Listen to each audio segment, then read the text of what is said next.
Ameerika Ühendriikide vabariiklased teatasid, et nad on praktiliselt leppinud sellega, et neil ei õnnestu novembris toimuvatel USA kongressi vahevalimistel võitu saavutada. Ja see kõik on tingitud Donald Trumpi tegudest.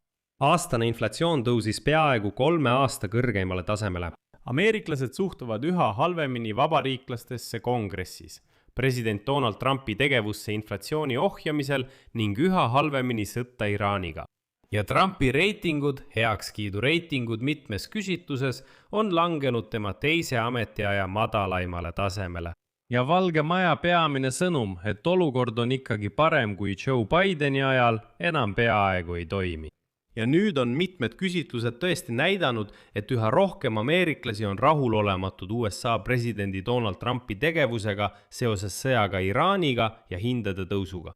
Trumpi poliitika mitte heakskiitmise tase jõudis rekordilise 62%-ni. Samal ajal tunnistab USA rahandusminister Scott Bessent, et energiahindade langus algab loodetavasti selle aasta lõpuks. Aga nagu Scott Bessent ütleb, ei tasu üldse oodata, et bensiinhinnad naasevad sõjaeelsele tasemele. Minu nimi on Aleksei Betši, arutame seda teemat koos. Aga enne kui alustame, palun tellige see kanal, pange videole like ja kirjutage mõni küsimus. Комментарий под этим видео. Liituge minu Telegrami kanaliga Betši News. Link sellele on selle video kirjelduses. Seal avaldame operatiivseid uudiseid kohe, kui need saabuvad. Niisiis, agentuur MS Now küsitles vabariiklastest senaatoreid ja kongressmene valimiste eel ning kuulis midagi šokeerivat. Vabariiklased on juba peaaegu leppinud sellega, et nad tõenäoliselt kaotavad selle aasta valimised. Nagu agentuur kirjutab, on aastane inflatsioon tõusnud 3 aasta kõrgeimale tasemele. Ameeriklased suhtuvad üha halvemini vabariiklastesse kongressis, sest nad ei seisa kuidagi vastu Trumpi tegudele, vaid ainult tulevad tema soovidele vastu. Ameeriklased suhtuvad halvasti Trumpi sõtta Iraani vastu, kuid inflatsiooni küsimusse veelgi halvemini. Ja tema heakskiidu reiting on mitmes küsitluses langenud kõige madalamale tasemele. Edasi toon tsitaadi. Valge Maja sõnum, et olukord on ikkagi parem kui Joe Bideni ajal, enam eriti ei tööta. Esmapilgul tundub see kampaania jaoks väga võidukas sõnum. Kaitse, mis on suunatud minevikku ajal, mil valijad esitavad küsimusi tuleviku kohta. Toidupoodide hindadest, kütuse hindadest ja sõjast, millel pole ilmset lõppu. Ja isegi mõned Trumpi abilised tunnistavad seda omavahel. Praegu on meeleolu selline. Me saame aru, et vahevalimistel oleme juba hukule määratud, ütles Valge Maja ametnik agentuurile MSNAU. Ja et mõista neid pessimistlikke meeleolusid, tuleb pöörduda külmade numbrite ja faktide poole. Esimest korda alates 2010. aastast ütlevad valijad, et nad usaldavad majandusküsimustes rohkem demokraate kui vabariiklasi. Ja nüüd tähelepanu, vastavalt hiljutisele vabariiklaste telekanali Fox News küsitlusele usaldab 52% demokraate ja 48% vabariiklasi. Ma rõhutan, see on vabariiklaste küsitlus. Vabariiklased on peamiselt halvendanud oma prognoose selle aasta ülejäänud osaks. Energiaanalüütikud hoiatavad, et nafta hinnad võivad veelgi tõusta. Ja Moody'si majanduslanguse mudel hindab nüüd tõenäosust, et USA's toimub järgmise 12 kuu jooksul majanduslangus pooleks. Aga palju huvitavamalt sõnas USA rahandusminister Scott Bessent. Ta ütles järsku, et energiahinnad, mis praegu tõusevad kiiresti Lähis-Ida sõja tõttu, peaksid langema, kuid mitte praegu, vaid kõige varem aasta lõpus.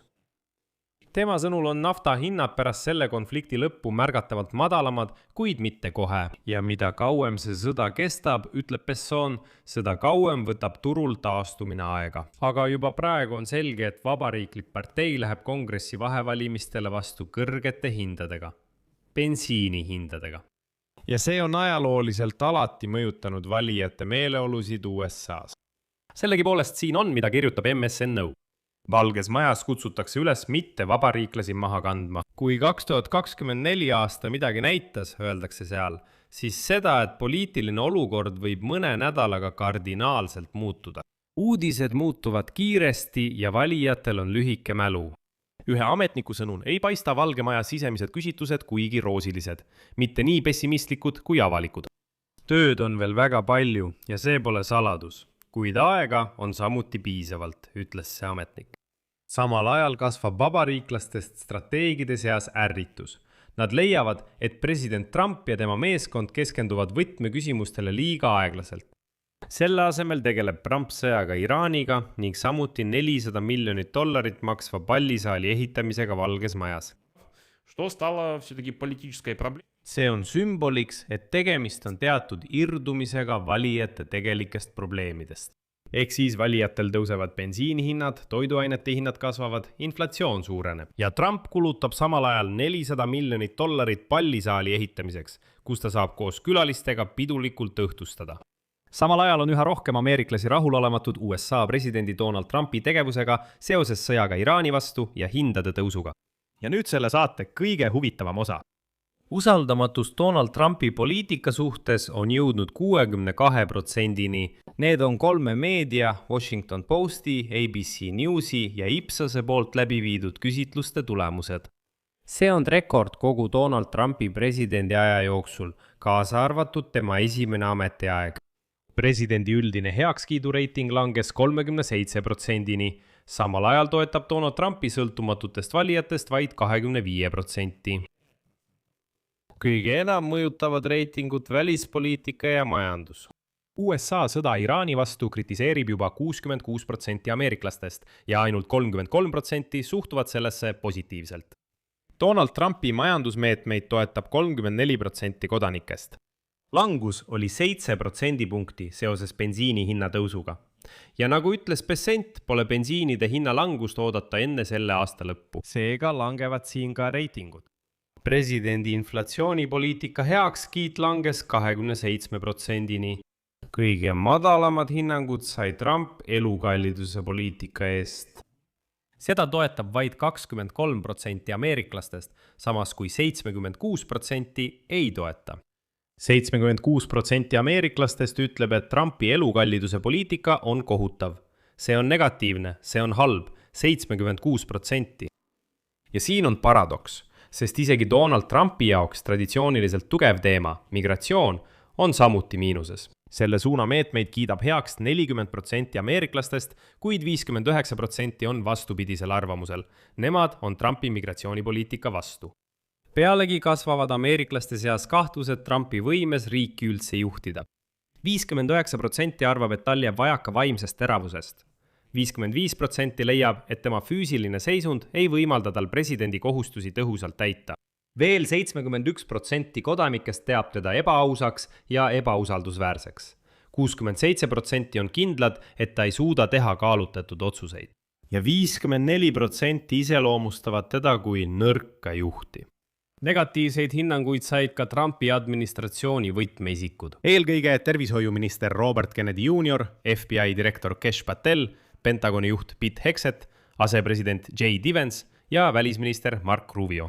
Ainus, kes näitas positiivset usaldusbilanssi, oli Föderaalreservi juht Jerome Powell, kellega Trumpil, tuletan meelde, on konflikt. Ja selle taustal riskivad vabariiklased kaotada oma positsioonid kongressis. Küsitluse kohaselt edestavad demokraadid neid juba 5% punktiga esindajate koja valimistel ning valijate seas, kellel pole selgeid parteilisi eelistusi, on vahe veelgi suurem. 49% demokraatide ja 32% vabariiklaste kasuks. Siin teen pausi.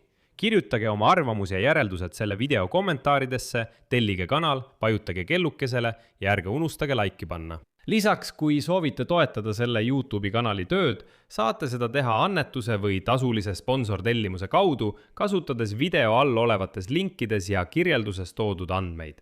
Olen tänulik igasuguse toetuse eest. Samuti võite kasutada oma ekraanil olevat QR-koodi. See on kõige lihtsam ja mugavam viis YouTube'i kanali toetamiseks. Sellega on kõik, hoidke end ja kõike head!